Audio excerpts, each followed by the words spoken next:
कार्यालय हिंदी के क्षेत्र का अध्ययन करेंगे, यानी कि कार्यालयों में हिंदी का प्रयोग किस किस जगह पर किस किस काम के लिए होता है। तो काम काज जो कार्यालय में होता है उसकी एक निश्चित पद्धति होती है। कार्यालय में जितने भी पत्र आदि आते हैं उनको दर्ज करना कि ये पत्र आया और यहाँ से आया, किसी रजिस्टर में यहाँ दर्ज करने से काम का जो कार्यालय का होता है वहाँ से शुरू होता है। फिर जो पत्र आते हैं, ये ध्यान रखना है कि जो पत्र आते हैं उनको भी दर्ज करना होता है और जो जाते हैं कहीं भेजते हैं उनको भी दर्ज करके रखना होता है। और ये सब हम हिंदी में जब करते हैं तो ये कार्यालय हिंदी होता है। उन पत्र आदि को जो आते हैं हमारे पास, उन्हें जिस कार्य के लिए वो पत्र आए हैं उस कार्यवाही को जब शुरू किया जाता है तो हिंदी में ही उस पर टिप्पण लिखा जाता है। इन पर विचार या निर्णय या उत्तर देना होता है, यानी कि जो हमारा हमारे पास पत्र आया कार्यालय में उसका हमें कहीं ना कहीं उत्तर देना होगा और उत्तर देने से पहले उस पर जो कार्यवाही होगी, निर्णय होगा, वो सब हिंदी में कहीं ना कहीं लिखा जाएगा, दर्ज किया जाएगा। फिर वे कभी भविष्य में काम आए उस भावी संदर्भ के लिए इन्हें फाइलों में संग्रह कर लिया जाता है। जब संग्रह किया जाता है तो वहाँ भी उनका विवरण हिंदी में लिखा जाएगा, तो वो कार्यालय हिंदी में ही लिखा जाएगा। कार्यालय में किए गए इन कार्यों को कई भागों में हम विभाजित कर सकते हैं। सबसे पहले टिप्पण लेखन, फिर प्रारूपण लेखन, संक्षेपण, प्रतिवेदन लेखन, कार्यवृत्त लेखन और कार्यालय अनुवाद। जो कार्यालय ये सारे काम होते हैं इन सबको एक एक करके मैं धीरे धीरे आपको समझाती हूँ। सबसे पहले हम करते हैं टिप्पण लेखन को। तो जो टिप्पण लेखन है, टिप्पण लेखन हम किसे कहते हैं, थोड़ा सा मैं आपको ये समझा देती हूँ। टिप्पण लेखन सरकारी कार्यालयों में जब भी कोई फाइल हमारे पास आती है या कोई पत्र हमारे पास आता है, उस पर निर्णय लेने के लिए हमें एक अधिकारी के पास, जो भी उससे संबंधित अधिकारी होता है उसके पास भेजा जाता है। इसके बिना कोई काम हो ही नहीं सकता ऑफिस में, क्योंकि एक विभाग से दूसरे विभाग में, एक ऑफिस से दूसरे ऑफिस में जब फाइल जाती है तो उसमें वहाँ के अधिकारी अपना विचार, अपना निर्णय उस पर लिख कर ही देते हैं। कार्यालय में कार्य करने वाला तो किसी फाइल से संबंधित कोई भी बात अपने उच्च अधिकारियों को जब पहुंचाता है तो वह एक नोट के रूप में लिखकर कहता है। जैसे कि अगर हमारे पास एक पत्र आया और कार्यालय में जो भी कर्मचारी काम कर रहे हैं उससे संबंधित जो भी उन्होंने देखा है, जांच पड़ताल किया, उसको उस पर लिख देंगे और अधिकारी के पास पहुंचा देंगे। उसकी बात पर उच्च अधिकारी उसी के अनुसार कार्य करने का अनुदेश करते हैं और कार्यालय के पत्राचार का ये प्रथम सोपान होता है। अंग्रेजी में इसको नोट बोलते हैं और हिंदी में टिप्पण बोलते हैं। दूसरा, हिंदी में सीधे सपाट शब्दों में और आसान वाक्यों में लिखने पर बल दिया जाता है, कि यानी कि उसको दुरू भाषा में नहीं लिखना है टिप्पण को, जो नोटिंग हम उस पर करेंगे, और आसान वाक्यों में करना है। इसके लिए मैंने एक उदाहरण आपके लिए इसमें लिखा है। मान लीजिए कार्यालय में 2 कार्मिक यानी 2 कर्मचारियों को नियुक्त किया जाना है, कमी है कर्मचारियों की, और एकदम कहीं से नियुक्त ना करके वो दूसरे किसी जो अपना मुख्यालय है वहाँ से 2 कर्मचारियों की, कार्मिकों की मांग कर रहे हैं। तो उसके लिए सहायक फाइल में कुछ इस तरह से टिप्पणी प्रस्तुत करेगा। तो सबसे पहले वो प्रस्तुत करेगा, उस विषय को लिखेगा कि हमारे कार्यालयों में कार्मिकों की भारी कमी है। इस कमी को दूर करने के लिए मुख्यालय से 2 कार्मिकों की तैनाती के लिए निवेदन किया जाता है।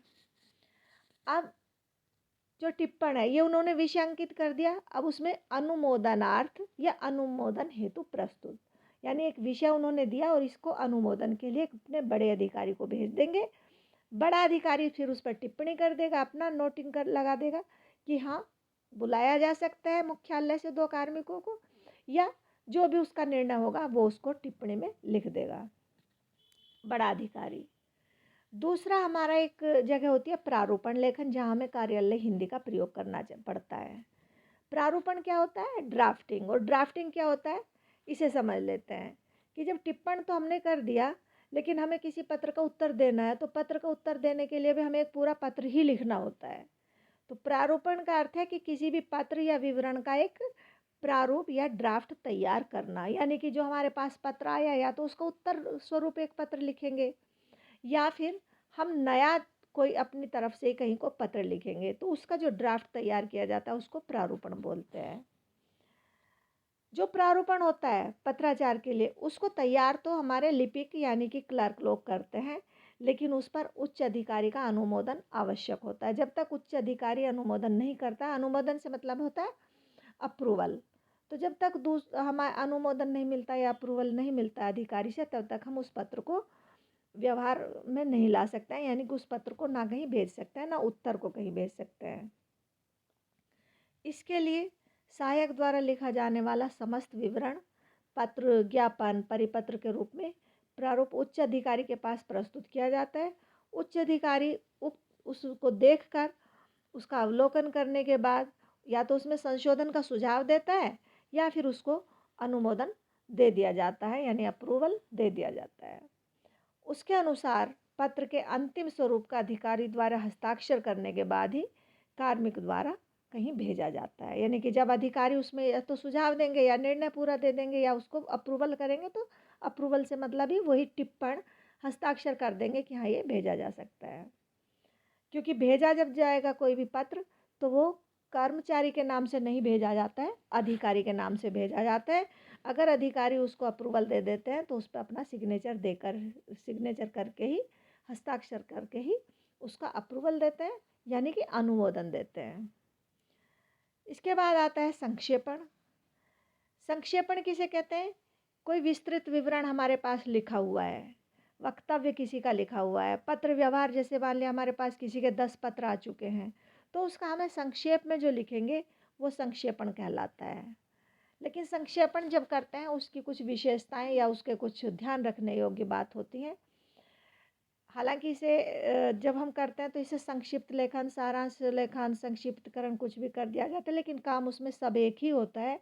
और इसमें कुछ चीज़ें ध्यान रखने होते हैं। एक तो जो भी लिखा जाए वो उसमें असंबद्ध ना हो, पुनरावृत्ति ना हो, अनावश्यक बातें ना हो, वो सब निकाल दिया जाता है। लेकिन कोई बात उसमें से छूटने ना पाए, इस बात का भी विशेष ध्यान रखा जाता है। सामान्यतः संक्षेपण में वार्तालाप, संवाद, कथन आदि को सामान्य वर्णन में परिवर्तित कर दिया जाता है। किंतु यदि किसी वार्तालाप या संवाद का विशेष उद्देश्य या महत्व दिखाई पड़ता है,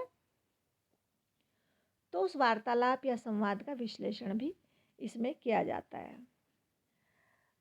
अगला हमारा है प्रतिवेदन, जहाँ कार्यालय में हमें कार्यालय हिंदी की ज़रूरत पड़ती है। प्रतिवेदन क्या होता है? ये रिपोर्टिंग होती है किसी भी विषय की। जब हम रिपोर्ट कर तथ्यात्मक रूप से करते हैं, तो वो प्रतिवेदन कहा जाता है। सरकारी कामकाज के संबंध में जांच, तथ्यान्वेषण, सुझाव आदि जो जब इनका विस्तृत विवरण प्रस्तुत किया जाता है, तो वो प्रतिवेदन कहा जाता है। प्रतिवेदन में आमतौर से वे सूचनाएं और जानकारियां दी जाती हैं जो सार्वजनिक रूप से यथातथ्य, यानी कि रियल में हमें ज्ञात नहीं होती। जैसे आज के समय में बहुत सारी बातें सोशल मीडिया पे चलती रहती हैं, लेकिन वो वास्तव में नहीं होती। उसको एडिट कर करके वीडियो वगैरह डाल दिया जाए, और कोई ऐसी घटना का अगर हमें पता चले कि वो समाज में अव्यवस्था फैला सकती है, तो सरकार कुछ समिति वगैरह नियुक्त करती है या कोई व्यक्ति नियुक्त करती है कि उसका सही से जांच का पता लगाओ, सही तथ्य क्या हैं। तो उन तथ्यों की जो रिपोर्ट प्रस्तुत की जाती है, वो प्रतिवेदन कहलाता है। अब ये एक व्यक्ति द्वारा या एक से अधिक व्यक्ति द्वारा की जा सकती है, समिति द्वारा की जा सकती है, लेकिन याद रखना होता है कि प्रतिवेदन लेखन के लिए सरकार एक व्यक्ति को या एक से अधिक व्यक्ति को या समिति को नियुक्त करती है। वे ही प्रतिवेदन तैयार करते हैं और वो ही प्रतिवेदन को प्रस्तुत करते हैं।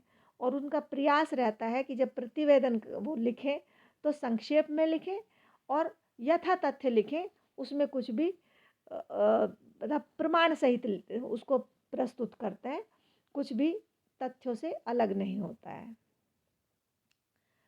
अगला है कार्यव्रत लेखन। कार्यव्रत लेखन यानी कि जो काम होते हैं अपने कार्यालय में, उनको मिनट्स भी बोलते हैं, यानी कोई बैठक हुई और उस बैठक में जो हमने निर्णय लिए, जो हमारी बातचीत हुई, उसको जो लिखा जाता है, उसको कार्यव्रत लेखन कहते हैं।